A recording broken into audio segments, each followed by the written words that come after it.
दोस्तों आइए regular bell और एंटीसिपेटरी बेल का फर्क समझने की कोशिश करते हैं। देखिए दोस्तों, रेगुलर बेल की कहानी कुछ ऐसी है कि कोई भी पर्टिकुलर पर्सन है, उसके ऊपर किसी भी अपराध का आरोप लगा।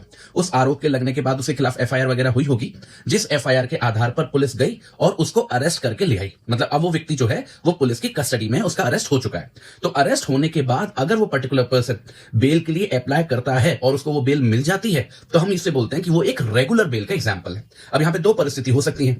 एक तो परिस्थिति ये हो सकती है कि उसने जो अपराध किया, जिसके उसके ऊपर आरोप लगा, वो एक बेलेबल ऑफेंस है। अगर मामला बेलेबल ऑफेंस का रहा होगा तो कोई पंगा नहीं है, फिर तो बेल पाना उसका राइट है और जैसे ही पुलिस अरेस्ट करेगी उसको फिर रिलीज कर देगी बेल के ऊपर, उससे बॉन्ड वगैरह भरवा कर। पर अगर मामला नॉन बेलेबल का है तो फिर उसको कोर्ट के पास जाना पड़ेगा, कोर्ट के सामने एप्लीकेशन लगानी पड़ेगी और कोर्ट अगर उसको बेल ग्रांट करेगा तो ही उसको वो रेगुलर बेल मिल पाएगी। पर कहानी क्या है, रेगुलर बेल हमेशा पिक्चर में तब आती है जब किसी व्यक्ति को अरेस्ट कर लिया जाता है किसी भी बेलेबल या फिर नॉन बेलेबल ऑफेंस के लिए।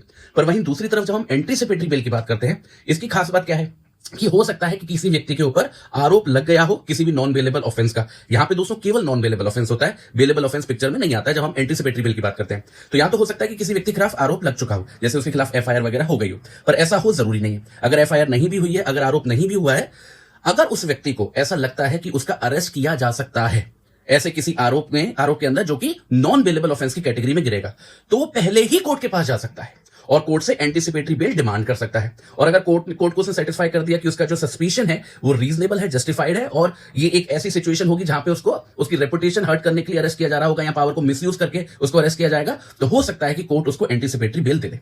एंटीसिपेटरी बेल अगर मिल गई तो उसका फायदा यह है कि कल को अगर पुलिस सच में अरेस्ट करने आएगी उस अपराध के लिए जिस अपराध के बारे में एंटीसिपेटरी बेल लगाई गई थी, जो वो नॉन बेलेबल ऑफेंस था, तो पुलिस उस एंटीसिपेटरी बेल के ऑर्डर को देखकर आपको रिलीज कर देगी। पुलिस आपको कस्टडी में नहीं रख पाएगी।